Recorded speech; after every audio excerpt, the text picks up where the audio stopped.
Assalamualaikum warahmatullahi wabarakatuh.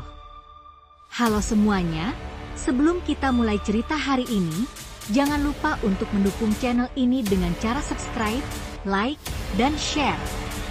Semoga yang sudah subscribe dan mendukung selalu diberikan kesehatan, rezeki yang melimpah, serta dijauhkan dari segala bahaya. Amin. Cerita kali ini benar-benar mencekam dan penuh misteri. Pastikan kalian menonton dan mendengarkan sampai akhir, karena setiap detiknya akan membawa kalian ke dalam atmosfer yang menyeramkan dan membuat bulu kuduk merinding. Selamat mendengarkan. Langit begitu kelam, seseorang melangkah perlahan menyusuri jalan berbatu, suara angin menggema lembut, menyapu dedaunan di atas kepalanya, udara yang dingin mulai terasa menusuk, peta lusuh di tangannya tergenggam erat. Peta itu menunjukkan rute yang membingungkan, jalur yang melintasi hutan gelap tanpa nama. Ia tidak tahu pasti mengapa dirinya mengikuti jalur ini. Yang ia ingat hanyalah desakan rasa penasaran yang aneh, seolah-olah sesuatu memanggilnya untuk pergi ke arah yang tidak jelas ini. Langkahnya terhenti sejenak, ia mendongak, melihat pohon-pohon besar yang batangnya hitam seperti terbakar, tetapi tidak ada tanda-tanda api. Aroma tanah basah begitu tajam, bercampur dengan bau yang tidak dikenalnya. Seperti sesuatu yang membusuk tetapi tidak berasal dari dunia ini. Ia menghela napas, lalu melanjutkan langkahnya. Semakin masuk ke dalam hutan, semakin sunyi suasana di sekitarnya. Tidak ada suara burung, tidak ada hewan kecil yang biasanya berkeliaran di hutan. Beberapa saat kemudian, ia melihat sebuah gapura besar berdiri di tengah jalan. Ukirannya begitu rumit, dipenuhi simbol-simbol aneh yang tidak dikenalnya. Ia berhenti di depan gapura itu, ragu-ragu, tetapi rasa ingin tahunya lebih kuat daripada rasa takutnya. Perlahan, ia melangkah melewati gapura. Begitu ia melewati batas itu, udara di sekitarnya berubah. Angin yang semula lembut kini menjadi dingin dan menusuk, seolah ada sesuatu yang mengawasi dari balik pepohonan. Ia melanjutkan langkahnya. Jalanan di depannya kini berubah, tanah keras menggantikan bebatuan yang sebelumnya ia pijak. Di kejauhan, ia melihat kampung kecil. Kampung itu terlihat sepi, terlalu sepi, tidak ada suara manusia, tidak ada aktivitas yang terlihat.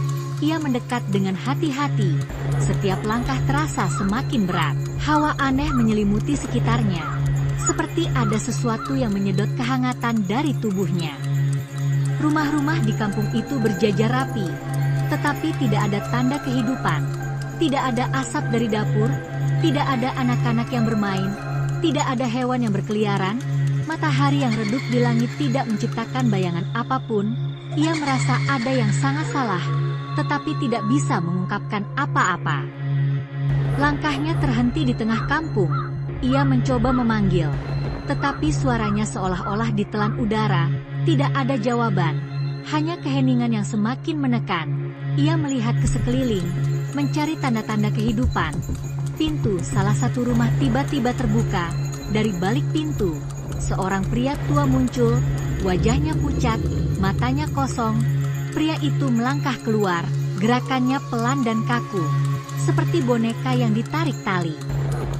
Pria tua itu tidak mengatakan apa-apa, hanya mengangguk pelan dan memberi isyarat agar ia mengikuti. Tanpa berkata-kata, ia mengikuti pria itu masuk ke dalam rumah. Rumah itu terasa dingin, jauh lebih dingin daripada udara di luar. Hanya ada beberapa perabotan tua yang terlihat berdebu. Pria tua itu menyalakan lampu minyak, tetapi anehnya, lampu itu tidak memancarkan bayangan ke dinding atau lantai. Pria tua itu akhirnya membuka mulutnya. Suaranya berat dan pelan. Ia hanya mengatakan satu hal, jangan keluar rumah saat malam tiba. Apapun yang kau dengar, jangan lihat, jangan hiraukan. Pria itu tidak memberikan penjelasan lebih lanjut, hanya duduk di sudut ruangan sambil menatap kosong ke lantai. Malam tiba dengan cepat, terlalu cepat. Langit menjadi gelap gulita. Tidak ada bintang, tidak ada bulan, hanya kegelapan yang pekat. Ia merasa sesuatu mulai bergerak di luar rumah. Suara langkah kaki terdengar di atas tanah, pelan, tetapi teratur. Kadang diselingi suara ketukan di dinding luar rumah. Suara itu terdengar aneh, tidak seperti suara manusia. lebih seperti sesuatu yang tidak sepenuhnya hidup. Ia berusaha mengabaikannya, mengingat peringatan pria tua tadi. Tetapi rasa ingin tahu menguasainya. Ia mendekati jendela dengan hati-hati, mencoba mengintip keluar, tetapi tidak ada apa-apa di luar, hanya kegelapan yang kosong. Ia menatap lebih dekat, dan saat itulah ia melihat sesuatu yang membuat bulu kuduknya meremang. Di kaca jendela, ia tidak melihat pantulan dirinya. Kaca itu kosong, seolah ia tidak pernah ada. Ketika malam semakin larut, suara langkah kaki di luar rumah semakin jelas.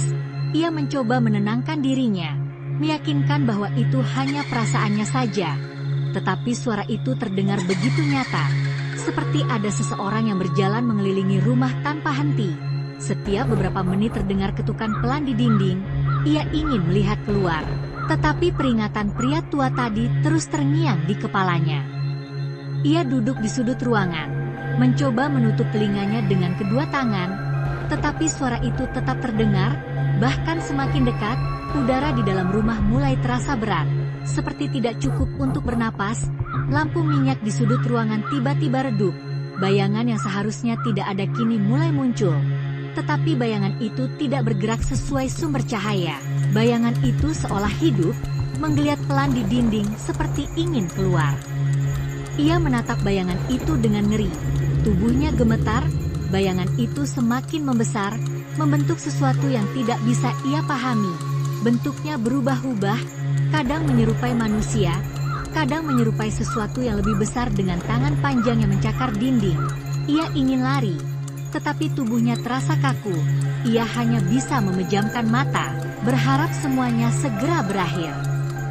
Ketika ia membuka matanya, bayangan itu sudah hilang, lampu minyak kembali menyala terang, tetapi suara di luar rumah masih ada. Suara langkah kaki kini diikuti dengan suara napas berat. Ia tidak tahu apa yang ada di luar sana, tetapi ia merasa kehadirannya semakin dekat. Ia mendekati jendela, meskipun hatinya penuh ketakutan. Ia harus tahu apa yang ada di luar. Saat ia mengintip dari celah kecil di jendela, ia melihat sesuatu yang membuat darahnya membeku. Di tengah kegelapan, berdiri sosok tanpa wajah, tubuhnya kurus, tangannya panjang menjuntai hingga menyentuh tanah. Sosok itu tidak bergerak, hanya berdiri di sana. Tetapi ia merasa tatapan kosong sosok itu menembus jendela, langsung menusuk ke dalam dirinya. Ia terjatuh ke lantai, napasnya tersengal-sengal. Ia ingin berteriak, tetapi suaranya hilang. Saat ia mencoba bangkit, pintu rumah terbuka dengan keras. Angin dingin menerobos masuk, membuat lampu minyak padam seketika. Dalam kegelapan, ia merasakan sesuatu merayap di tubuhnya, dingin, lengket, dan mengerikan. Ketika kegelapan menyelimuti ruangan, tubuhnya terasa membeku. Sesuatu yang dingin menyentuh lehernya. Ia ingin berteriak, tetapi suaranya tetap terjebak di tenggorokan. Perasaan seperti dirasuki oleh sesuatu yang tidak terlihat semakin kuat. Tiba-tiba, suara pria tua itu terdengar di telinganya, sangat dekat. Jangan melawan, biarkan mereka pergi. Ia menutup matanya rapat-rapat, mencoba mengikuti nasihat itu. Hawa dingin yang menjalar di tubuhnya terasa seperti ribuan tangan kecil yang mencengkeram setiap inci kulitnya. Bayangan yang tidak terlihat menari-nari di pikirannya, dan entah bagaimana, ia merasa seperti sedang diawasi oleh puluhan pasang mata yang berasal dari kegelapan. Ketika udara kembali tenang, lampu minyak menyala dengan sendirinya. Tubuhnya terhempas ke lantai. Ia mencoba bangkit dengan napas tersengal. Pria tua itu kini berdiri di depannya. Wajahnya tidak menunjukkan emosi apapun, hanya menatapnya dengan mata yang kosong. "Kau sudah melihat mereka, bukan?" Pria tua itu bertanya. Suaranya begitu pelan tetapi menusuk. "Mereka tahu kau ada di sini. Sekarang kau tidak akan bisa pergi." Ia ingin bertanya siapa mereka, tetapi pria tua itu hanya berjalan menuju sudut ruangan, mengambil sebuah peti kayu kecil yang tampak sangat tua. Peti itu penuh ukiran yang serupa dengan simbol-simbol di gapura yang ia lewati sebelumnya. Pria tua itu membuka peti itu dengan hati-hati. Di dalamnya ada sehelai kain hitam dengan bercak darah yang sudah kering. Ia memandang pria tua itu dengan bingung, tetapi pria itu tidak memberikan penjelasan. Ini adalah perjanjian. Suara pria tua itu bergetar. Dulu kampung ini penuh kehidupan. Tetapi sebuah dosa besar membawa kegelapan yang tidak pernah pergi. Kami membuat perjanjian dengan mereka untuk bertahan hidup. Tetapi perjanjian itu membawa kutukan. Tidak ada yang bisa meninggalkan kampung ini. Tidak ada yang bisa mati. Tetapi tidak ada yang benar-benar hidup. Ia merasa ngeri mendengar penjelasan itu. Tetapi sebelum ia sempat berkata apa-apa, pria tua itu menoleh padanya dengan tatapan penuh ketakutan. Malam ini, mereka akan datang untukmu. Hanya ada satu cara agar kau bisa bertahan. Kau harus mengikuti ritual. Pria tua itu menyerahkan kain hitam itu padanya. Gunakan ini, ikuti aku. Pria tua itu membawanya keluar rumah. Kampung itu masih terlihat sunyi. Tetapi ada sesuatu yang berbeda. Udara terasa semakin berat, dan di kejauhan, ia melihat bayangan-bayangan yang bergerak di antara rumah-rumah. Tetapi ketika ia mencoba memperhatikan lebih jelas, bayangan itu hilang seketika. Pria tua itu membawanya ke sebuah lapangan kecil di tengah kampung. Di sana terdapat lingkaran batu yang diatur dengan sangat rapi. Setiap batu memiliki ukiran yang mirip dengan simbol di gapura dan peti kayu tadi. Pria tua itu memintanya berdiri di tengah lingkaran dan menutup matanya. Apapun yang kau rasakan, jangan buka matamu, jangan bersuara, jangan bergerak. Ia mengikuti perintah itu, menutup matanya rapat-rapat. Awalnya hanya keheningan yang menyelimuti. Tetapi kemudian ia mulai mendengar bisikan. Bisikan itu datang dari segala arah, berbahasa aneh yang tidak ia pahami. Bisikan itu semakin keras, menjadi jeritan yang memekakan telinga. Ia merasa tubuhnya mulai terasa ringan, seperti sedang melayang. Tiba-tiba, ia merasakan sesuatu yang dingin menyentuh tangannya, lalu lehernya. Sesuatu yang berat seperti rantai melilit tubuhnya. Ia ingin membuka matanya, tetapi suara pria tua itu terngiang di kepalanya. Jangan bergerak, jangan lihat. Perlahan, ia merasakan sesuatu yang tajam menusuk punggungnya. Tetapi ia tidak berani bergerak. Rasa sakit itu menyebar ke seluruh tubuhnya. Ia merasa seperti sedang dihancurkan dari dalam. Ketika semuanya berakhir, ia jatuh ke tanah dengan tubuh lemas. Ia membuka matanya perlahan. Pria tua itu berdiri di depannya dengan wajah pucat. Kau berhasil, tetapi kau tidak sepenuhnya selamat. Mereka masih menginginkanmu. Langit di atas kampung tampak semakin pekat. Meskipun malam baru saja dimulai, tidak ada cahaya bintang atau bulan, hanya kegelapan mutlak yang membuat setiap langkah terasa seperti berjalan di ujung jurang. Pria tua itu menuntunnya kembali ke rumah, tetapi kali ini, suara langkah kaki mereka terasa lebih bergema, seolah-olah ada sesuatu yang mengikuti di belakang. Jangan menoleh, bisik pria tua itu, mereka mulai memperhatikan kita. Ia ingin bertanya siapa mereka yang dimaksud. Tetapi pria tua itu memotongnya. Jangan tanyakan apapun, semakin banyak kau tahu, semakin besar bahaya yang kau tarik. Di tengah perjalanan, suara langkah kaki tambahan mulai terdengar, berat dan tidak teratur. Seperti seseorang yang sedang menyeret tubuhnya. Suara itu semakin dekat, ia mencoba mempercepat langkahnya. Tetapi kakinya terasa berat, tiba-tiba, dari sudut matanya, ia melihat sesuatu yang bergerak di antara pepohonan. Sosok hitam tinggi dengan tangan panjang melilit batang pohon. Kepala sosok itu memutar ke arahnya, menampilkan wajah tanpa mata dengan mulut yang terlalu lebar. Ia menelan ludah, berusaha fokus mengikuti pria tua itu. Tetapi bayangan sosok itu terus muncul di sudut matanya.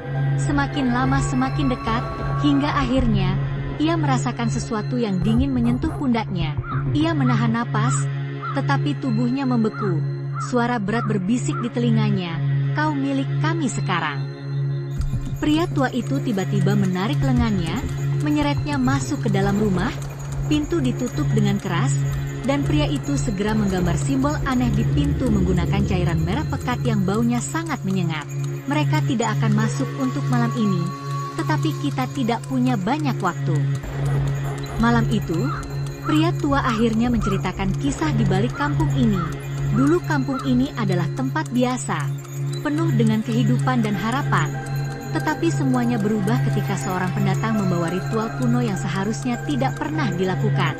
Pendatang itu ingin kekuatan, ingin kekayaan, dan untuk itu, ia mengorbankan seluruh kampung. Ritual itu memanggil makhluk dari kegelapan, makhluk yang tidak mengenal batas. Mereka memberikan apa yang diminta, tetapi dengan harga yang sangat tinggi. Kampung ini terjebak di antara dunia manusia dan dunia mereka, tidak sepenuhnya hidup, tetapi juga tidak sepenuhnya mati. Tidak ada yang bisa pergi, tidak ada yang bisa masuk kecuali yang dipilih. Ia mendengarkan dengan ngeri, mencoba memahami apa yang sedang terjadi. Jadi, bagaimana aku bisa keluar? Ia bertanya, tetapi pria tua itu hanya menggeleng. Kau tidak bisa keluar. Satu-satunya cara adalah membuat perjanjian baru dengan mereka. Tetapi itu berarti, kau harus menyerahkan sesuatu yang jauh lebih besar. Pria tua itu tiba-tiba menoleh ke arah jendela. Mereka sudah dekat. Malam ini akan menjadi malam terakhir kita jika kau tidak melakukan sesuatu. Mereka sudah menandaimu. Ketika suara di luar semakin keras, ia merasa dirinya berada di ujung kehancuran. Ia tidak punya pilihan lain. Pria tua itu menyuruhnya duduk di tengah ruangan, membacakan doa dalam bahasa yang tidak ia mengerti. Tiba-tiba, udara di ruangan berubah, menjadi dingin dan berat. Bayangan mulai muncul di sudut-sudut rumah, tetapi kali ini, bayangan itu tidak tinggal diam. Bayangan itu menggeliat, membentuk sosok-sosok yang mengerikan. Salah satu dari mereka, lebih besar dari yang lain, mendekatinya. Suara berat dan dalam bergema di ruangan, kau ingin keluar, tetapi apa yang akan kau berikan kepada kami? Suaranya membuat tulang belakangnya bergetar. Aku tidak punya apa-apa, ia berkata dengan suara gemetar, tetapi sosok itu tertawa. Ada sesuatu yang lebih berharga dari barang, hidupmu. Ia menatap bayangan itu dengan ngeri, tetapi sebelum ia sempat menjawab, pria tua itu berdiri di depannya. Jangan lakukan itu. Sekali kau setuju, tidak ada jalan kembali. Mereka akan mengambil lebih dari hidupmu. Mereka akan mengambil jiwa dan keberadaanmu. Bayangan besar itu bergerak mendekat. Bentuk tubuhnya berubah-ubah seperti asap pekat yang tidak memiliki bentuk pasti. Ia merasa tubuhnya semakin kaku. Napasnya tersengal-sengal. Bayangan itu membungkuk hingga sejajar dengan wajahnya. Meskipun bayangan itu tidak memiliki mata, ia merasa tatapannya menembus langsung ke dalam dirinya. Tawaran sudah diberikan. Waktu terus berjalan. Suaranya bergetar seperti ribuan gema. Kau tidak bisa lari, kau tidak bisa melawan, kau hanya bisa menerima. Pria tua itu berdiri di antara mereka, berusaha melindunginya. Tetapi bayangan itu mengangkat tangan panjang yang menyerupai cabang pohon dan menyentuh bahu pria tua itu. Tubuh pria tua itu langsung hancur menjadi abu, lenyap tanpa sisa. Ia berteriak tanpa suara, tubuhnya gemetar hebat. Tetapi ia tahu ia tidak memiliki pilihan. Aku setuju, ia berkata dengan suara yang hampir tidak terdengar. Tubuhnya terasa seperti jatuh ke dalam lubang tanpa dasar.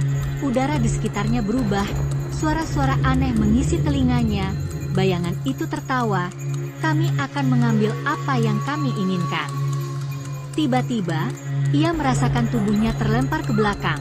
Ia terbangun di tengah hutan. Tetapi kali ini, hutan itu berbeda.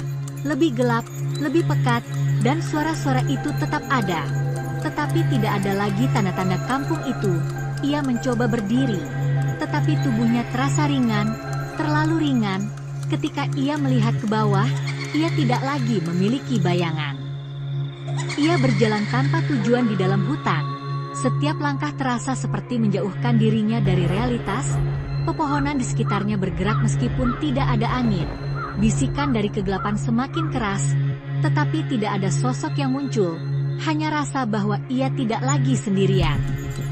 Waktu terasa tidak berjalan, ia tidak tahu berapa lama ia telah berjalan, tetapi rasa lelah tidak pernah datang. Tubuhnya mulai merasa asing, seperti ia tidak lagi menjadi dirinya sendiri. Ia berhenti di depan sebuah danau kecil, permukaannya begitu tenang, seperti kaca. Tetapi ketika ia menatap ke dalam air, ia tidak melihat bayangannya. hanya kegelapan yang semakin dalam. Air danau itu tiba-tiba beriak, membentuk wajah-wajah yang tidak ia kenali. Wajah-wajah itu menatapnya dengan senyum yang menyeramkan, lalu satu persatu tenggelam kembali ke dalam air. Sebelum hilang, salah satu dari mereka berkata, "Kau telah menjadi bagian dari kami." Ia kembali berjalan, tetapi kali ini, ia menyadari sesuatu yang mengerikan. Setiap langkah yang ia ambil meninggalkan jejak darah di tanah, tetapi ia tidak merasa sakit. Ia menyadari bahwa tubuhnya mulai memudar, seperti perlahan-lahan hilang dari dunia ini. Di tengah kegelapan, ia mendengar suara-suara itu lagi, tetapi kali ini lebih jelas, mereka memanggil namanya. Meskipun ia tidak pernah memperkenalkan dirinya kepada siapapun, mereka memanggilnya dengan nada yang penuh ejekan, "Kau sudah terlambat, kau tidak bisa kembali." Ia berlari, tetapi tidak ada akhir dari hutan itu, hanya kegelapan yang semakin pekat. Ia berhenti di depan sebuah pohon besar dengan ukiran simbol yang ia lihat di kampung tadi. Pohon itu memiliki pintu kecil di batangnya. Pintu itu terbuka perlahan, memperlihatkan kegelapan yang lebih dalam. Tiba-tiba, ia mendengar suara pria tua itu. Samar, tetapi jelas, "Aku sudah mencoba memperingatkanmu. Tetapi sekarang kau harus menerima nasibmu. Pintu itu adalah jalanmu, tetapi bukan untuk kembali, melainkan untuk menjadi bagian dari mereka selamanya." Ia melangkah masuk ke dalam pintu itu, kegelapan menelannya, dan ia tidak pernah terlihat lagi. Namanya tidak pernah disebutkan, dan kampung itu tetap berdiri di luar waktu, menunggu jiwa-jiwa lain yang tidak sengaja tersesat. Terima kasih sudah menonton dan mendengarkan cerita ini sampai akhir. Semoga kalian semua selalu diberikan kesehatan, kebahagiaan, dan rezeki yang berlimpah. Bagi yang sudah subscribe, like, dan share, saya doakan semua kebaikan kembali kepada kalian berkali lipat. Jangan lupa untuk tetap dukung channel ini agar bisa terus menghadirkan cerita-cerita terbaik untuk kalian. Sampai jumpa di cerita selanjutnya. Wassalamualaikum warahmatullahi wabarakatuh.